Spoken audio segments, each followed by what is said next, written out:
and we have life. Okay, welcome everyone to another episode of the Black Column podcast. I am the crew philosopher. And I'm your favorite. You know what it was? You said your intro. You said your intro differently, so I was like, "What?" But yeah. I want to see what you're gonna do. It's kind of weird because your favorite blurred is like not my Instagram name or anything like that, so it's weird. I mean, you just say your name, Shannon. It's fine. Oh, I'm Shannon. Yeah, here. You're the one that forced me to have a nickname. No, I didn't. Yes, you did. No, I said I'm Jabaya, the crew philosopher. You kept saying, "Well, I don't have a." Oh, right, I did. You're right. Oh, yeah, okay. That was you. I didn't see that one.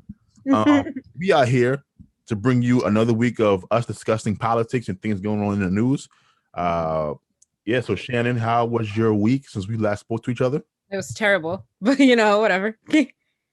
This work from home life is so bad. A lot of people think that if you're working from home, like you have it easy, but you really don't. People don't respect your boundaries, really. So you're always working. People think that you're assuming that you're always near your computer.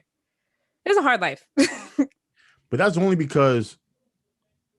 So that's like the not one drawback, but I do think it's easier to work from home than there are aspects of it that are easier, like the fact that I don't have to commute and I can just get up and like my desk is right here. I can like get up 5 minutes for a meeting, but like that's like, and like when you have little breaks during your day, you can like find some time to run errands or like do some other stuff. Like those are like the benefits, but then there are also just the fact that there's no boundaries, especially for my field of work now. I guess like it doesn't apply to everyone that's working from home. It just depends on your job. But like my work volume has doubled since I've been working from home. So that's because they don't respect your time.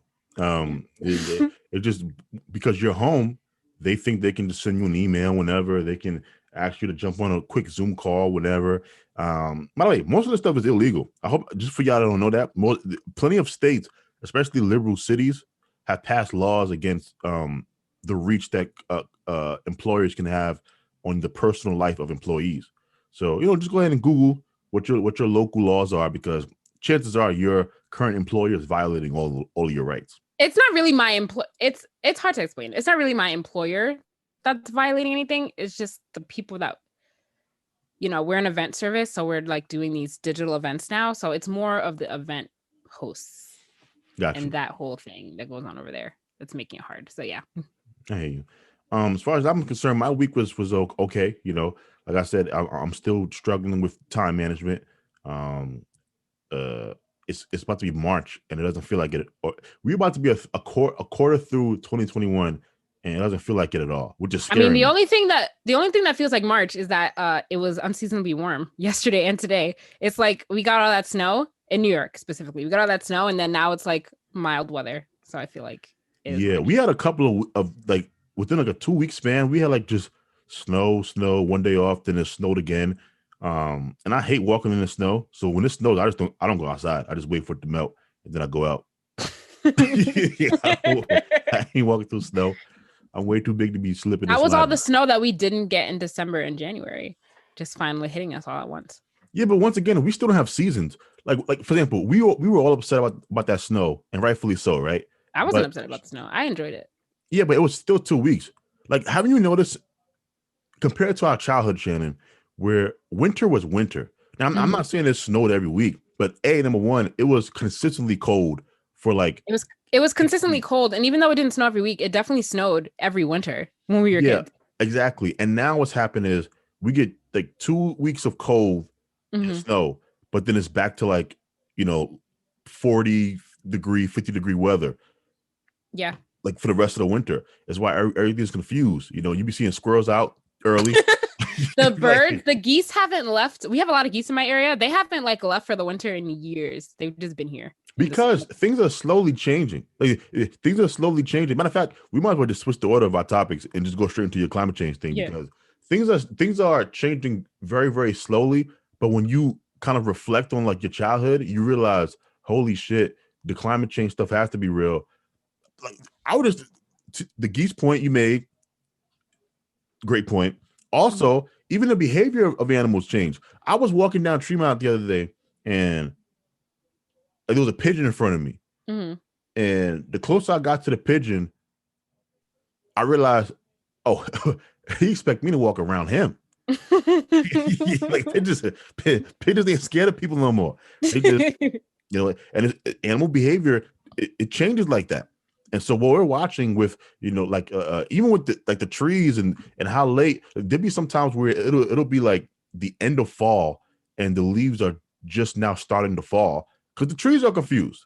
Mm-hmm. But things are changing slowly, and we should be concerned. And so Shannon had found an article that kind of speaks to the climate change stuff. So we're going to switch the order real quick. Shannon, give us some details in that story, please. Okay. And Well, I scare didn't read people. the whole article because it's very, very long. It's a very long article, but I'm just gonna highlight the points of it. Mm-hmm.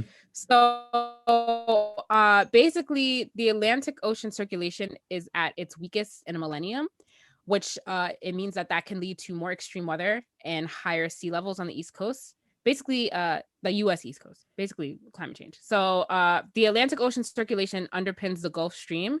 Uh and that's underpins the Gulf Stream, which is the weather system that brings warm and mild weather to Europe. And it's at its weakest that it's been in a millennium.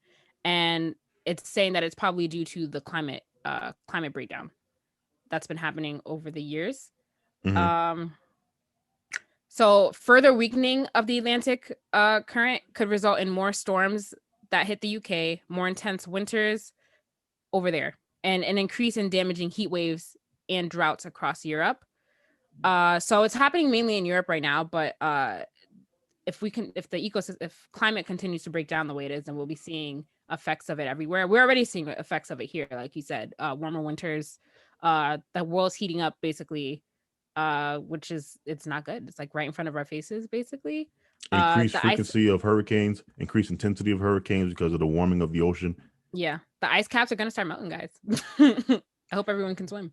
Here's the problem with climate change, and I realized something, right? So we know for a fact that the climate changes to a certain extent, whether or not humans are destroying the planet or not, right? Like you'll read back into like there was a what was that called, Shannon? There was like an ice bridge that connected uh North America we learned about it in school. People used to walk Oh, across it. oh, I don't remember that. Yeah, I don't remember what it's called, but and then it melted, and that's their theory on how people got separated to different parts of the land. We know the theories about how dinosaurs went extinct. All of these things. Mhm. So we know that the climate does change, but we also see evidence that human behavior is maybe increasing the pace in which Oh uh, yeah, the climate is changing and things are yeah. deteriorating. Pollution But and stuff is definitely speeding up the process. Not that it wouldn't be happening anyway. It's just that it's happening faster. yeah, but here's the sick part. It's not happening fast enough where we think like it's happening quickly, but it's not happening quickly where it's noticeable on a day-to-day level. So we don't think it's our problem, right? Yeah, that's the thing. That's just America. That's just people being completely selfish. Because like right here in the article, it says the circulation has slowed to about 15%. In 20 to 30 years, it is likely to weaken further. So people are saying, oh, in 20, 30 years, like that's far. But like, come on, guys. And people are thinking that like it's not going to affect them now, so that why do we care? But then these are the same people that are having kids, and like think about the future generations and stuff like that, and how the world is going to be for them later on. It's going to be terrible. Well, it's very hard to predict these things, though, and that's my point. Human beings are not good at doing things where they don't see any benefit, and so Yeah. the type of stuff you have to do to make a serious indent into climate change, people don't want to do it. And part of the problem is also the fact that it's a global issue. And so I remember reading somewhere that, I mean, us, even if America did everything it could do to, like move towards clean energy, solar power, windmills, where if they did all of those things to get away from, oil and gas, most of the toxic chemicals being released into the atmosphere come from like China and India. And Yeah. so we don't have any jurisdiction over what they do. And Yeah. so It is a global effort. yeah, Mm-hmm. so their actions impact us, regardless of what we do to a certain extent. So that's why it's such a complicated issue to tackle. And I don't But think, isn't that what the Paris Climate accord was for or is for? Is China a part of that? I have no clue. That's why I That's was the about thing. to ask You you if guys you keep knew. talking about I'm gonna look it up. these agreements that got nothing to do with the big dogs.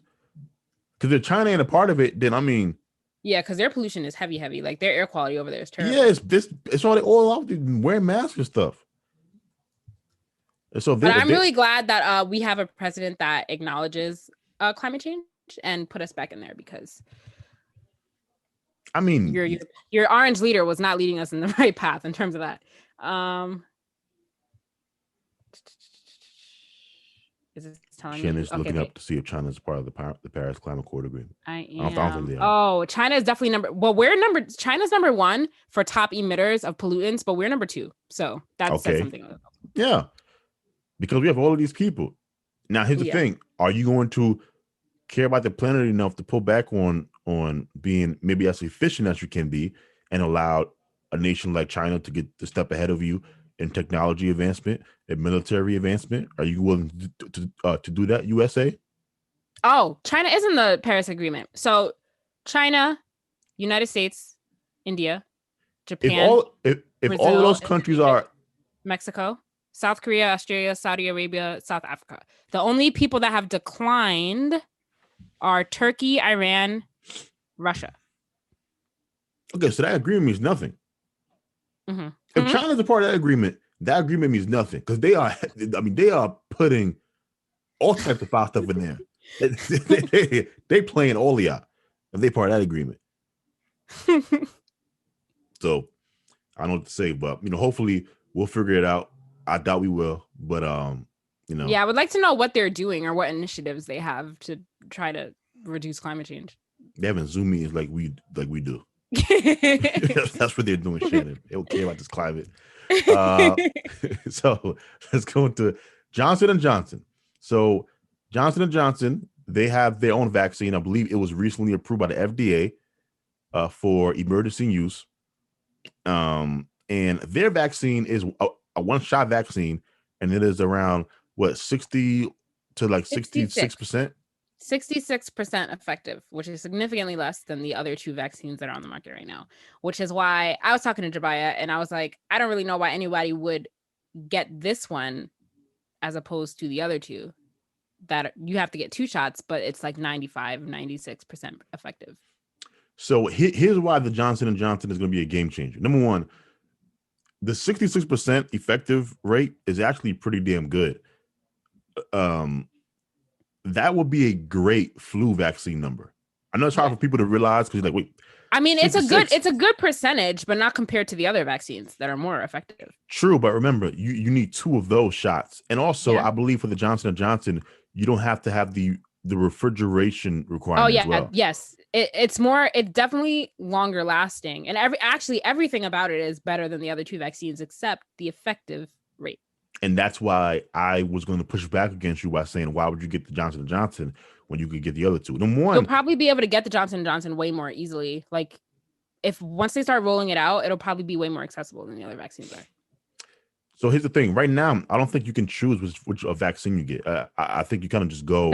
You can't. But I think, but what I mean is that you'll probably be able to get an appointment easily. Like, more places will probably have the vaccine available.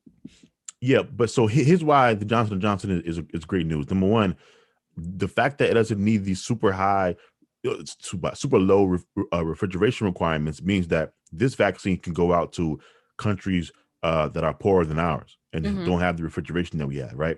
And so offering a great flu season protection for the COVID vaccine in poorer countries is phenomenal news for a couple of reasons. Number one, if you can convince, let's say, 80 to 90% of a population to get the Johnson & Johnson vaccine, right? Yes, it is 66% effective. That's not 90%, but it still means that you have a better than half. I'm trying to make sure my verbiage is right. It means that you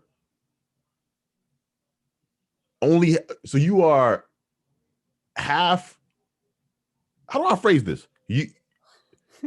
No, because I don't know what you're trying to say. If I knew what you're trying to say, then I would be able to word it for you. If you get them, all right. So if you get the Moderna or the other vaccine, right? With the 95% effective rate, what it means is that there's only a 5% chance that you get seriously ill with COVID. So if you get the Johnson & Johnson vaccine, which is 66% effective, it means there's only a 44% chance that you get seriously ill. No. Yes. No. Yeah. Yes. Yes. I'm pretty sure my math is right on that one. Right. You get 60-40 is 100, so 66 would be 44, right? Shannon's doing the math right now. Right. That's 34. It's 34. 34. See, my math was horrible. So 34. So this is a 34% chance that you'll get seriously ill. But if more people get the vaccine, it decreases the chance that you get seriously ill even lower, because one of the pieces of news that came out, we finally have some evidence that is suggesting that the Moderna and Pfizer vaccines not only keep you from getting seriously ill from COVID, they also keep you from getting and spreading it. And that was the question that we didn't have before. We didn't know whether or not it kept you from getting and spreading it. If the same is true for the Johnson & Johnson, what you will then have is a vaccine that is, yes, sure, it's less effective, but it's easier to distribute to poorer countries which don't have the technology and the money to refrigerate these super cold things. So it's easier to give the poor countries, right? The more the world is vaccinated, we can get back to resuming flights and travels among states and among cities and among countries. That helps as well. And then the last point is, you don't need a second shot. I don't think people realize how annoying it's going to be if people only have the option of getting the vaccines that require 2 shots. I mean, and it's like you can only get it within like what? The soonest is at 14 days? Yeah, I think it's 20. No, isn't it? Or 21 days? It's something crazy like something like that. Yeah. Who wants to go through all that? If I could just get 1 shot, bam, and then you can do some cool things, right? You can maybe just give the 2 shots to the people who are really, really vulnerable, like the elderly and people with serious pre-existing conditions, and then you can give people who are quote unquote healthy the Johnson & Johnson vaccine. Yeah. And so that's true. And we'll get to herd immunity faster. Yes. More vaccines, more people vaccinated. Yeah. And so I just think people they just see the 66% number and they think, oh my, well, I mean, that's a lot lower than the other 2. So why would I get this one? But I don't think they're viewing it kind of from like a macro global level where this is a game changer. So I have to say, the QAnon conspiracy theorists are really dumb. What you mean? Because I've said on this podcast before, I often frequent the comment section of Facebook articles because I like to see, the level of intelligence circulating around on the internet. It's not high, people. It's not high. So somebody was like, I don't get the vaccine because the mRNA gene or component that's in the vaccine changes your DNA. I'm just like, that sounds that sounds stupid. Like, how does a vaccine change your DNA? Where is your scientific evidence on this? I don't understand. But you see, this is the kind of poisonous information that's circling that people are spouting. It's very bad. She's gonna make me do it. What? She's gonna make me defend the QAnon people. Don't defend the QAnon. What is your defense? I'm gonna give it to you right now. All right, go ahead. Let's hear it. Here's why I would defend the QAnon people, right? Number one, I told you a while back, Shannon, it is getting increasingly difficult for me to tell what is true on the internet these days, right? Because no, I'm just saying it is. And I'm a fairly intelligent person, in my personal opinion. Yes, it says. Okay, I understand. Don't even. No. I'm going to defend these people. Okay. Because if your mind is already predisposed to believing conspiracy theories, right? And I hate that word because. Did you see the news that came out about Malcolm X? No. What news? Did I miss that? When did that happen? Happened this week. That the FBI killed him? In collusion with the NYPD, but yes.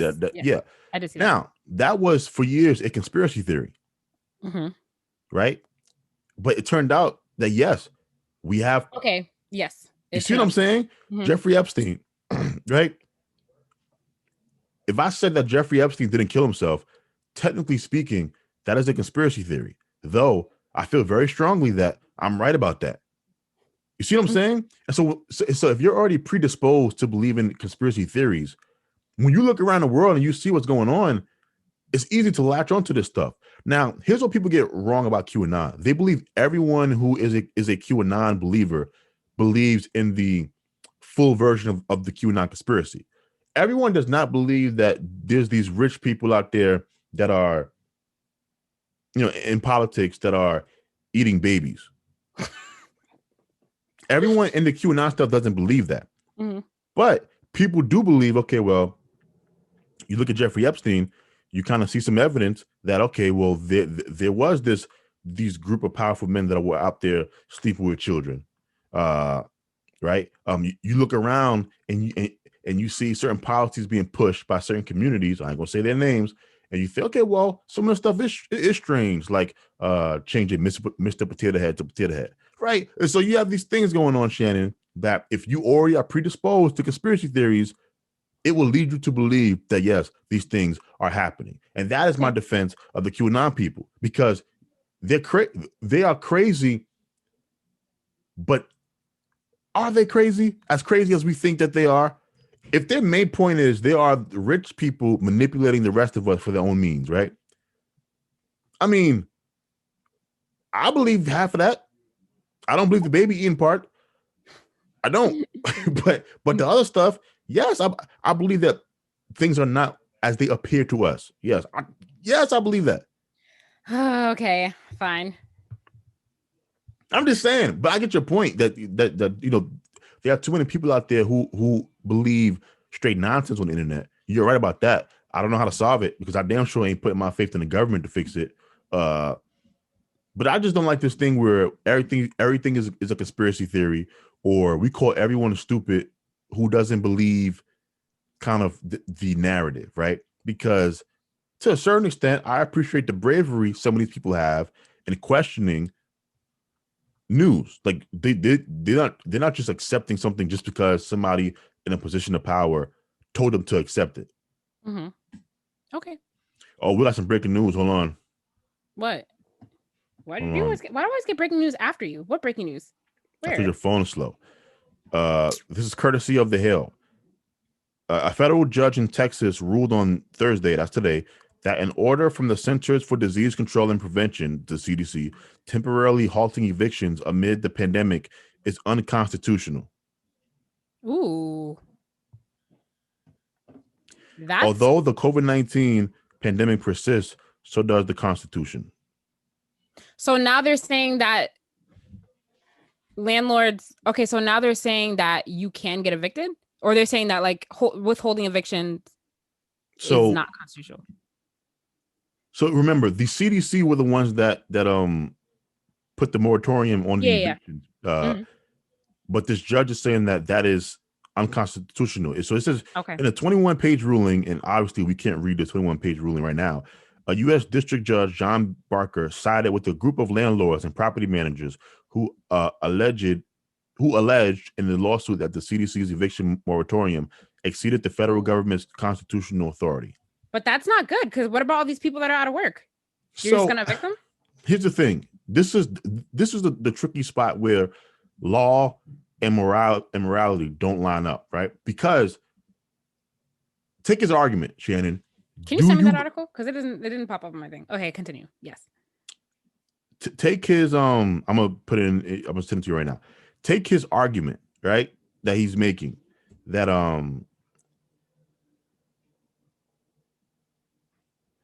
the moratorium by the CDC exceeded the federal government's constitutional authority. I don't think he's wrong, the judge. I mean, no. Like, I agree with you. I don't think he's wrong either. Like I said, landlords, they have to pay their mortgage, right? Like, so it's a lose-lose on both sides, because people can't afford to pay their rent. Then in turn, landlords can't afford to pay their mortgage on the property. So it's like a circle. So I agree, but I still think that it's not, if I lost my job because the government forced my job to close and now I can't pay rent, I feel like I shouldn't be like, you know what I mean? Like, I feel like it's a lose-lose. Well, this is the kind of the ruthlessness of this pandemic, because it pushed people into these impossible positions And that's why back earlier we were saying that if you are going to close down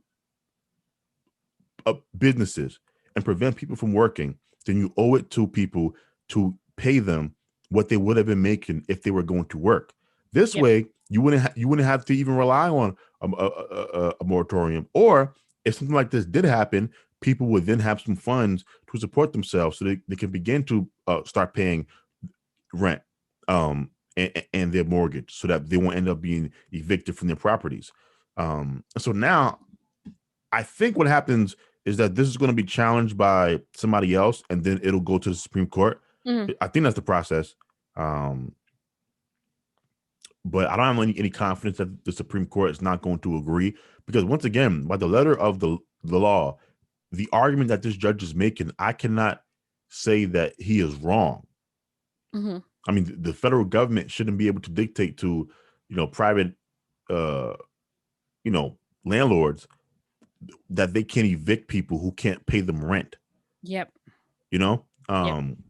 So yeah, I just want to bring it up because it flashed across my laptop, and so I thought it was very newsworthy. We'll see how this plays out, but this does not look good.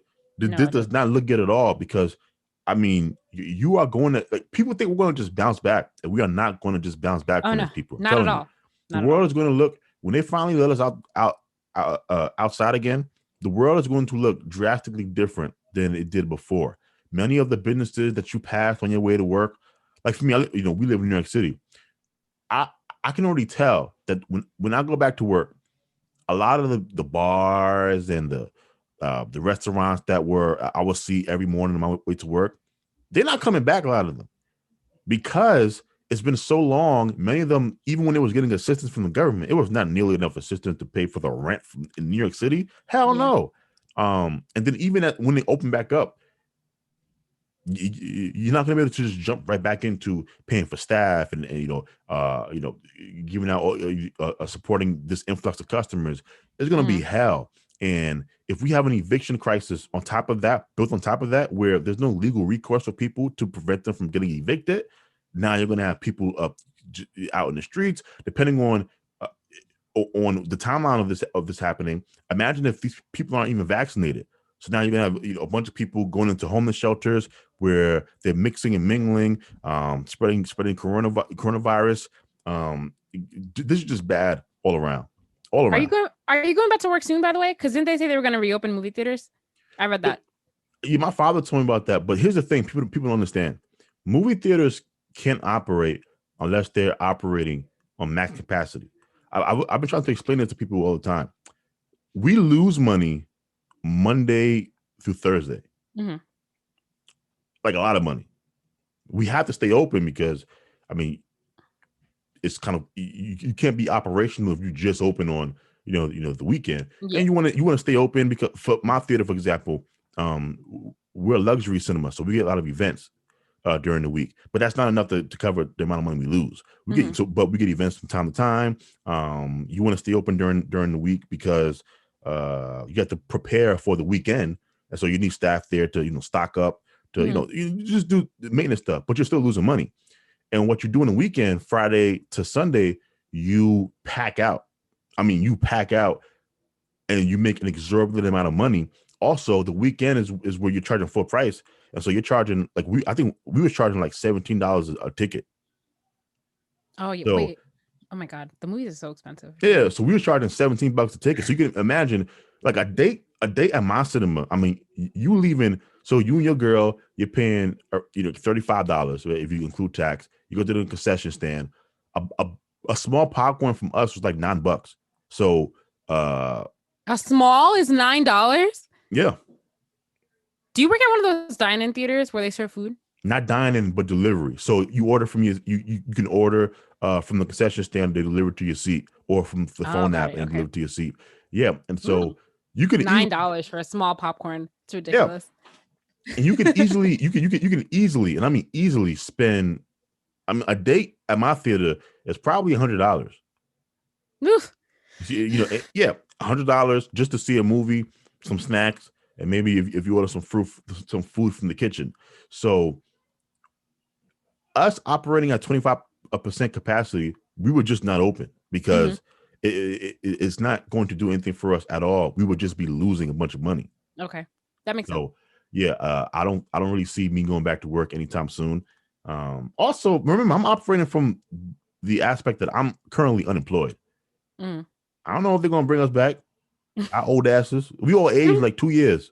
I don't know what they're gonna do. So who knows? But yeah, that's the reason why a lot of theaters aren't going to be coming back, especially in New York City. Remember, the rent here, it just ain't worth opening back up if you're not going to make any money.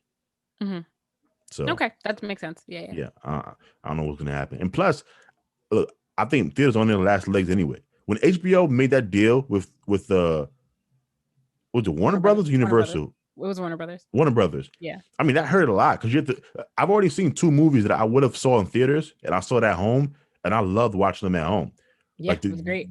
The Denzel movie did phenomenal. I've heard great stuff about the Black Messiah that I'm going to watch. That movie was good. I saw it. It was really good. Yeah, you see what I'm saying? Now, would you rather have seen it at home or seen it in a theater? No, from the comfort of my home, especially in COVID time. Like, I know there are some places in the US where movie theaters are still open and people are going to the movies, but I don't really understand why in this virus-ridden time that we live in that you would want to go to a theater where however many people in front of you have sat and like sitting around people where they're just like breathing. Like, are you allowed to eat in the movie theater? Because that's another thing. Like, you have people behind you eating popcorn. Like, I don't know. Why would you do that when you could just be in your house in the comfort of your home with a blanket and all the food you want and all the drinks you want watching the movie? So people generally speaking go to the movies for 2 reasons. Number one, they don't want to wait until the film comes out. Well, no, I understand going to the movies in normal time. I used to love going to the movies, but I'm just talking about now in COVID time. No, that's where I was going, is that the fact that HBO made that deal, you kind of remove that incentive because people, it goes straight to their home. The other reason why people go to the movies, they go to get served. And so the fact that you can go, movie popcorn always tastes different than the popcorn that you could buy. You could get they go to get served. It's like an event more than they go because they actually want to see the movie. But to your point, I wouldn't go back until things are normal again. And so I want to sit in a theater until A, I'm vaccinated. B, I can enjoy the movie like I used to, meaning I can eat in my seat. I can, watch in a closed environment. Really, movie theaters are the dirtiest places you can be because it's like a closed environment. There's no windows. It's the recirculation of air. So it is literally the place you easily get sick. But so I'm with you. Until things are normal, where I'm vaccinated and I can eat in my seat, just do things regular, no mask wearing, it's not worth it going to a movie theater. It's not. Yeah. It's not worth it. So, California COVID strain. I don't know how we got. Shannon's always the one that has us going down all of these streets for the podcast. I realize that now. But the California COVID strain. So this is worst case scenario, and I've been following this for a while. And so we've been watching these new strains pop up in Africa. I think one popped up in the UK. I think there's another one in Brazil somewhere. And this is to be expected. When a virus is going through the population, it mutates slightly, as it goes from person to person to person. And once it mutates enough time, it becomes an entirely new strain that has almost its own properties. And so what happened in California, they have a new strain of the coronavirus, and it appears to be more transmissible. And it is the big kicker, because we knew it was more transmissible maybe 3-4 weeks ago, but now it seems that it heightens patients' risk of admission to the intensive care unit and death. And this is according to a preprint reporting lab studies and epidemiological data. That is a big deal. Yes, it is. More transmissible increases the likelihood that you end up in the ICU and also increases the likelihood that you die. And so this is the worst case scenario. And I'm trying to find this article because I also believe they said it was it was also escaping the antibodies that we currently have, meaning that some of the vaccines were less effective against this specific strain. And so it was like a triple threat. Now, just for some balance, in this article that I'm reading from Science Magazine, it says other coronavirus experts say more data are needed before conclusions are drawn, noting that among patients with the variant, the study included fewer than 10 who were admitted to the ICU and fewer than 10 who died. And so they're urging caution, maybe to have more numbers before we begin to make declarations. But Shannon, initial thoughts on this new strain going through California? Will we ever escape the coronavirus? Those are my initial thoughts. Will we ever escape? We will escape, but I think people have to just realize. Like, see, here's what I'm worried about, and this is for me. I'm talking about myself in particular. I never thought about disease before COVID, right? Even though the flu, you did.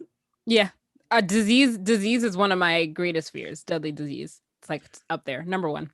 Yeah, I never thought about it at all, and so now that it's on my mind, I'm worried about will I ever be able to go back to kind of a oblivious state of mind to enjoy life? Because if I'm just constantly worried about getting sick all the time, I'm not going to be able to enjoy doing things or risking things, like going to a woman's house who I'm interested in. Right? I might be like, damn, she might have the COVID or something like that. Right? And you can't live a normal life if you're worried about getting sick. So, to your point about will we get back to normal, if there's one thing that will prevent us from getting back to normal, I think it's kind of that. Is will the public be able to return? Because viruses are always going to be out there, right? Like we never knew the number of people that were dying from the flu. Yeah, I mean, I think that people will be able to return because there are people out there now that are acting like nothing is wrong. So, I mean, there are going to be the few that are probably looking at life like, how can you go back to enjoying life? But there are a large majority that are eager to get back to life and they don't care. Like once it's gone, they'll be like living their life like nothing happened. And then there are others who already don't care. So, see, I think eventually we're going to have like a sexual revolution post COVID thing, like what happened in the 60s, whatever that was, the free love movement. Something like that is going to happen post this. It always does. Like I think it happened after like the Black Plague, where that happened. Like it's just the nature of human beings, where something traumatic happens, it kills a bunch of us, and so post that we end up like, and I mean like creating like the greatest art pieces and music pieces, and then there's like a bunch of sex that happens and like a rejection of rules. So that's consistent to like previous events as well. So I expect that to happen. Only question is, does that happen right after this is over? Is there like a year or 2 year lag in between where people are still kind of uneasy about things, and then we come back full force? That's what I worry about. But I don't think the new strains will keep us from getting back to normal, because I think COVID is going to become seasonal like the flu. And so every year they'll tweak whatever vaccine we get, and we'll get it. And if this vaccine now is 90 to 95% effective, I see no reason to doubt that they'll be able to produce, bare minimum, Johnson & Johnson should be the low bar. We should always have at least a 66% effective vaccine for COVID from this point moving forward. So yeah, and since the vaccine is created already, I feel like it shouldn't be hard to tweak it to address stronger variants. So we'll see. Yeah, the stronger variants. I see. That's where I'm unsure. If these things get stronger and more resistant to vaccines, that's a huge problem. Oh well, yes, that's different. Yes, yeah. But viruses usually mutate to be less deadly, usually. And so that's what we have to keep our fingers crossed and hope happens. But yeah, I'm not too worried about getting, out of this. So just be careful, people. There's a new strain. There's a homegrown new strain in California, which means it's probably making its way through the country as we speak. That's kind of, unfortunately, that's how these things work. That said, transmission numbers and numbers of new infection of COVID have gone down like 70%, something like that, because of everyone's getting vaccinated. So that's great news as well. And so the focus now from the country should be to vaccinate as many people as you can. I would put like almost all of my resources to increasing the flow of vaccines to states and helping distribution chains so that as many people can get vaccinated as possible. Right now, I was looking up in New York City when I will be eligible, and it wouldn't be until like the midsummer.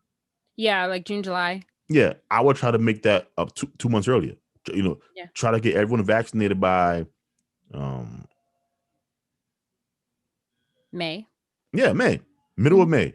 That's what I would aim for. But so far, look, yes, the new strain in California is something to worry about. But I think overall, vaccines, we have a bunch of vaccines now, three main ones that we have. I think news is looking up. I do think we should be optimistic right now. I agree. All right, so that's enough COVID talk. Let's go to the House Equality Act that was passed about 2 hours before we started doing this show. So the House passed sweeping legislation prohibiting discrimination on the basis of sex, sexual orientation, and gender identity. Lawmakers passed the legislation on a 224 to 206, mostly party line vote. 3 Republicans voted with all Democrats.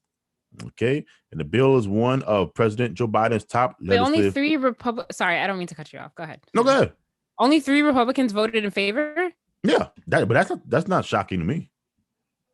Oh God. The legislation amends civil rights laws, including the landmark Civil Rights Act of 1964, which had banned discrimination on the basis of race, color, religion, and national origin, to include protections on the basis of sex, sexual orientation, and gender identity. It would also prohibit such discrimination in public places, on transportation, and in government-funded programs, right? So that's the basis of the bill. Who knows if it'll pass the Senate, but I'm going first, let me get your thoughts, Shannon. On the bill, I think it's great.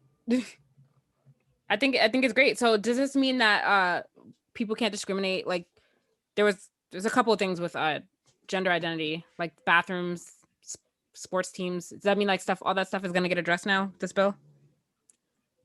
I mean, it should. Okay. Yes. That's great. Great.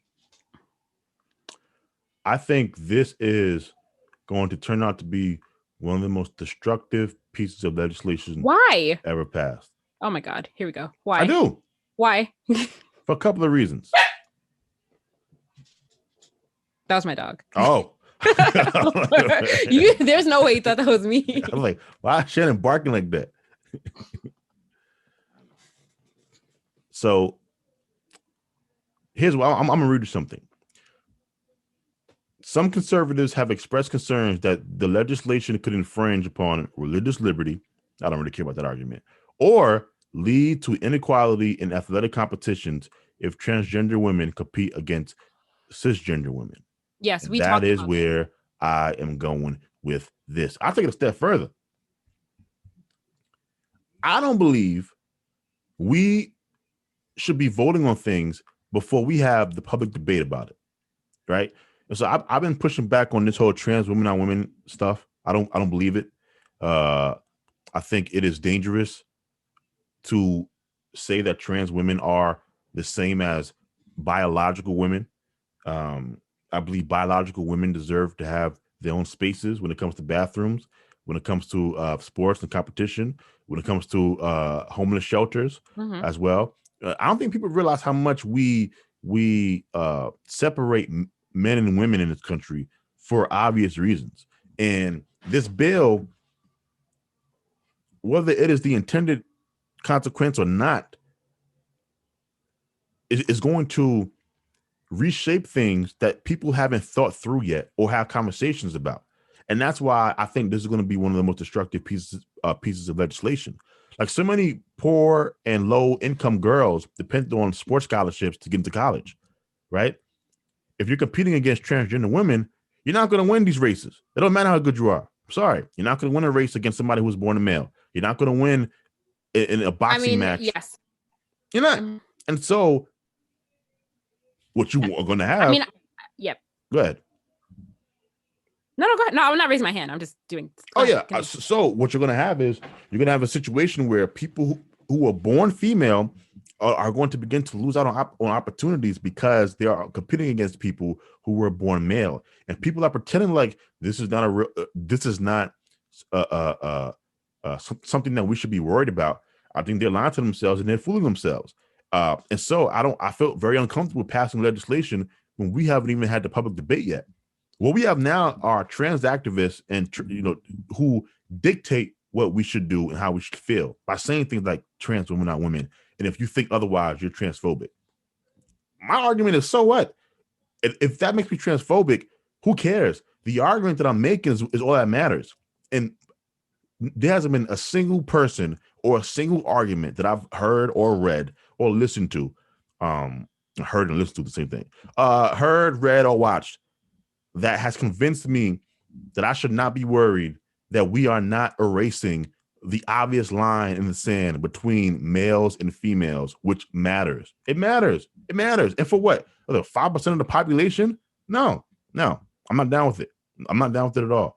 And I'm glad that feminists seem to be backing me on this more and more. You're having a split between, feminists who agree with the trans movement, and you have feminists now who are pushing back against the trans movement. And so those are my allies.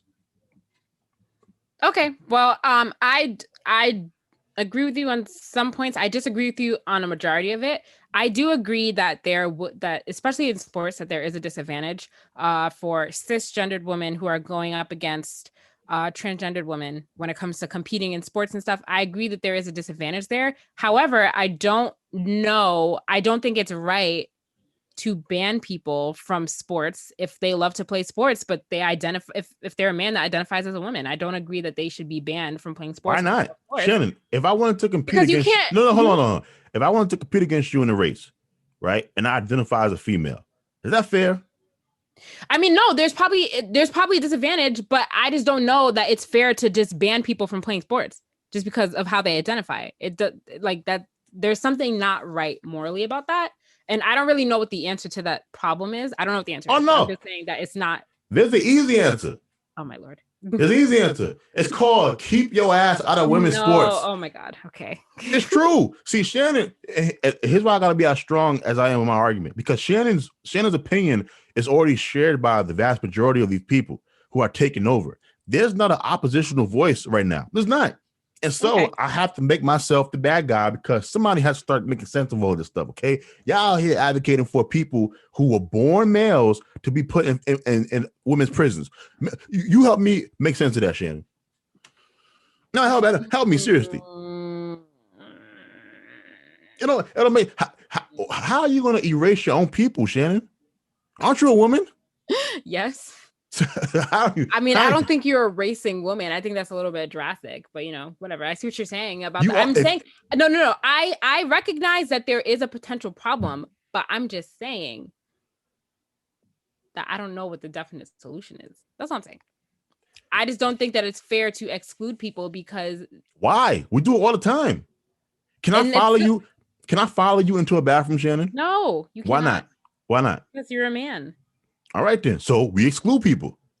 Okay, but that's different. How? Listen.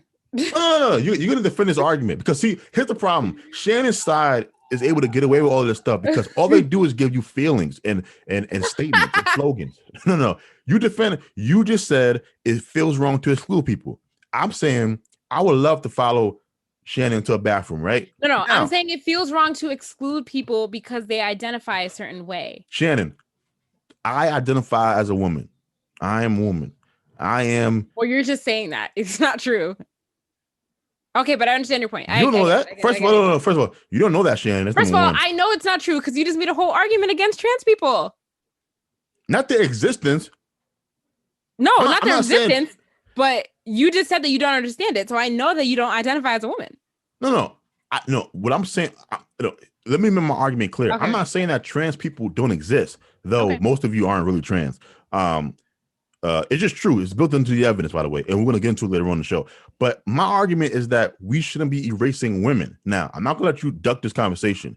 You said there's something wrong with excluding people if they identify as something. And so if I'm clearly a man, right? In your eyes, I'm a man, but I could easily call myself a woman if I want to. Yes, I see what you're saying. No. So you tell me why I should not be allowed to follow you into a bathroom. Oh my God. Okay. I understand the point you're trying to make. I acknowledge that there is a problem, that there's a potential problem with this. And I said, I don't know what the solution is. The solution is trans. I don't agree with your solution to the problem. You don't even hear my solution. See, the dog agrees. The dog agrees. You don't even heard my solution. Okay. So what is your solution? Trans people need their own category. Like for okay. It's true. Yes, we talked about this before too. For sport, maybe for like gender neutral restrooms, there needs to be more of those because I don't think that there's enough gender neutral bathrooms. What about for sports though? You said that trans people make up less than 5% of the population. So how is it fair to give them their own league where they still might not be able to play sports if there's not enough people? Oh, then you can't compete. That's not fair. It is fair. It's fair to the rest of us. And by the way, here's the thing. Look, you have to compete against the people you were born as. It's just true. Look, it can make you uncomfortable as it is. There's a reason why men and women don't compete against each other, because men would dominate everything. Literally every athletic sport, Shannon, a woman, Serena Williams, in some people's eyes, is the greatest tennis athlete ever. She will get smoked by an average male tennis player. You know why? Because physical differences. The same thing is true with basketball, baseball, any volleyball. It doesn't matter. And so we can't be getting rid of these divisions to protect people's feelings. Science matters. Biology matters. These things matter. And that's just me talking about the analog world, right? So those are physical differences between male and female. I go a step further. I don't think it's healthy for us to be following these people down all these other roads. Like I will never, I'm gonna say this on this show. I would never, ever call an individual person they or them.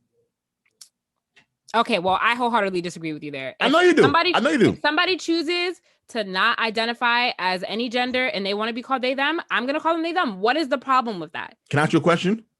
What? Is Rachel Dolezal black? No. Even if she identifies as black? No. Why not?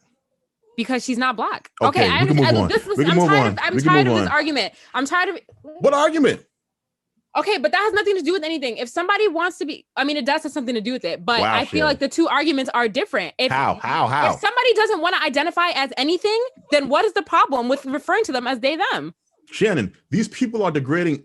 You know what it is, Shannon? And I don't think you can see the forest from the trees. Here's what's happening, and you don't even know about it, right? I just told you about what they're trying to do to Mr. Potato Head, right? What Mr. Potato Head did to anybody? Nothing. Oh my God. But this is important because you don't think these people are coming for us. They are coming. Here's why. We agree on what things are. It's the only way for us to have conversations, right? This is a microphone, correct? Yes. Now, in order for me and you to talk about this microphone, we would have to start from a baseline of this being a microphone. Otherwise, we won't be able to talk about this. My point is, these words that we have created, they mean things. It's very important for them to continue to mean things in order for us to have a conversation. If you look like a woman, you are her or she. Who cares what you identify as? Why is that important? Because if you killed somebody and the police ask me, okay, give me a description, I'm going to say she did this, her. Those are the pronouns that I'm going to use. Pushing this thing where it is acceptable to call an individual person they or them, which is used primarily to talk about a multitude of people. No, it's the degradation of language. It's the blurring of categories that is part of this campaign that they're trying to do. I completely reject. I'm gonna say this with my effect on. I reject Shannon's ideology. I want that to be out there. This is one of the cases where me and Shannon have the clearest right line between us. Okay, this is part of this is what the communists do. This is what Shannon's doing. Okay. Get rid of the categories. Get rid of all of this stuff. Ain't no such thing as man and woman. Oh yeah, no. Listen to me. I'm not saying that we need to get rid of the categories. I said to you earlier that I don't agree with them getting rid of the Mr. from Mr. Potato Head. I'm saying to you that if somebody tells me that they want to be referred to as they them, then I will refer to them as they them. I'm not trying to get rid of gender pronouns altogether. I'm just saying if somebody tells you that they identify as this, then I'm gonna respect that they want to identify as that. But I don't agree that we should erase those gender lines from just generically from the world. But if an individual comes up to me and tells me that, then that's what I would refer to them as. If I'm not doing that, if Rachel Dolezal asked you to refer to her as black, would you? No, this is different. I'm talking about gender. How is it different? I'm talking about gender. No, I understand. I'm asking you though, why would you do it for gender, but you won't do it for race? I'm just asking you a simple question. I just view them as different things, and I don't know. They're just different. It doesn't bother you that you don't have a intellectual argument? No, not for this. It's just different. Not for this though. It's just different. It's just different. I'm uncomfortable that you go through the world like that, but we're going to move on. It would bother me if I did not have a logical explanation as to why I would not refer to somebody's race by what they claimed it would be, but I would do it for gender. I would feel uncomfortable why I'm okay with one, but not okay with the other. When, in my opinion, the harm is the same. Like, yes, all of these things are social constructs to a certain degree, like black, white, even, yes, but we have categories for a reason. How would we make sense of the world if black and white were not agreed upon things? Listen. All I'm going to say to this is that I know the harm that is done to people who feel like they can't, like people who, to the trans community, if they feel like they identify one way and society doesn't recognize that, I understand. I know firsthand because I know people and I know the harm that causes. And I am basing my argument off that. And that's all I'm going to say. I know trans people too. I went to school with somebody who was trans. Matter of fact, somebody who became a trans woman after school. I'm not going to say their names, so I'm not putting nobody's business out there. Mm-hmm. Here's a harsh reality people are going to have to just get down with. A personal relationship with somebody does not change my argument. It just doesn't. And who's saying that a trans person cannot go through the world by, their new identity? That wasn't my argument. I didn't say that someone who is male and transitions to female, if she looks like a woman, I'm going to call her and she. My argument was against the they them specifically. So I wanted to make that distinction clear. But I will not back down from my argument that I made that is based off of science, that is based off of data. It doesn't care about your feelings. And this is the one area where me and Shannon disagree because we both feel strongly about this. But I'm not backing down from this. And this for 2021, I can clearly see the way this year is going. This is going to be one of my battles, like one of my things for the year. I hope it is. I hope that you are just bothered by this forever, Jemiah. I don't know. When I said battles, I mean I'm taking my battle to these people. Oh, that's the difference. Okay. I'm not on the defense because if we leave things as they are trying to destroy the bedrock of civilization to protect their own personal feelings. And this is not even built on the fact that I think, and there's good research to back this up. And we're not going to get to the rest of our stuff because we're 58 minutes into this because Shannon kept driving the car down weird places this podcast. Yeah, because we're going to talk about the movie theaters and all this random stuff. Yeah, but I only asked a simple question. You're the one that dragged it out into a whole 10-minute monologue. Even this conversation not supposed to be this long. But here's what I'm going to say. I don't think this is going to bother Shannon a lot, but I'm going to say it. I don't think we have even come to the conclusion about how much of this stuff is actually real. What do you mean? What are you talking about? I'm going to say it. I don't think the trans issue should be viewed through the same lens as the gay and lesbian lens. It's thrown together. I don't. When I look at the trans issue and I look at the data, to me, just to me, it seems like it's a lot closer to a mental health issue. Wow. Okay. I'm just going to say it. That's how I feel about it. Okay. That's how you feel. That is That's how not I feel at all about it. We fundamentally at the core disagree about this. Yes, Shannon disagrees with me wholeheartedly. Yes, I do. Any anger that you have to the past 20 minutes should go. I want all the smoke. It goes to I want all the smoke. Shannon disagrees. She probably thinks that I'm some Neanderthal, but I'm the one coming to y'all with facts and data. So, like I said, this is one of my issues that I'm going to take the fight to in 2021 to defend civilization. We are 59 minutes in, so we have to end the show. Courtesy of Shannon driving us all around the safari today.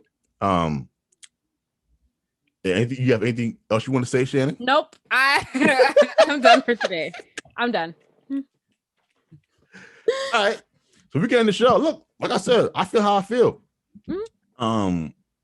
Yeah. And there was some great stuff that I wanted to give you guys, by the way, because salute to Glenn Greenwald. He had an article that matter of fact, let me read you this real quick. Oh Shannon. my God. No, because you need to see this stuff. No, I don't. I'm gonna just read you some stuff, and then we can end the show. All right, just so you can understand exactly what I'm talking about. All right. So, some really fascinating findings in this big new Gallup survey on Americans identifying as quote LGBT. Now, for context, Glenn Greenwald is gay. His partner is a man. He's the journalist that broke the Edward Snowden stuff back in the day. Some context. It should lead to lots of deeper investigation to understand what explains some of these astronomical changes. But for now, a few points to note. And he gives a link to the article to the new Gallup data, and then he tweets some observations. First observational tweet. There's been a huge explosion in the number of Americans identifying as LGBT. Close to 1 out of every 5 Gen Z so identifies, about 70%. That's more than a 4-fold increase from Gen X, which was 4%. But almost all the increase, and it's important, comes from those identifying as bi or trans, not gay or lesbian. He continues in his second observation. Of Americans now claiming bi identity, the vast majority of them in long-term relationships are in opposite sex relationships, 33%, rather than same-sex one, 3.7%. Meaning, even though these individuals are claiming that they are bisexual, the overwhelming majority of them are in relationships with the opposite sex, 33%, versus same-sex, 3.7%. So 10 times more people who identify as bi. And by the way, when I do this, that's because he put the words in quotations. I'm not making fun of people. Live in hetero-appearing relationships than gay lesbian ones. Finally, as famed lesbian, Katie Herzog notes, there are now, among millennials and Gen Z, more people identifying as trans than lesbian. She has previously argued that masculine girls are now encouraged to identify as trans, causing a decrease in the lesbian population. And we can end the show there. That's my mic drop moment. We get the show right there. So this argument is coming from a lesbian, right? So I'll have the link to the article, to the Gallup poll and the article, so you guys can go ahead and look at the data. Some of you will be triggered by this conversation. I apologize for it, but yeah. No, yeah. There's gonna be some shows. It's not always gonna be laughing and giggling as we leave the podcast. So, right. I want to thank you guys who listen to this week's podcast. We will see you guys next week. I have successfully dodged Shannon's Black History quiz. So, every day is Black History Month, so there's always a time for a quiz. Yes. So thank you for rocking with us. We will see you guys in 7 days. Until next time, deuces. Bye.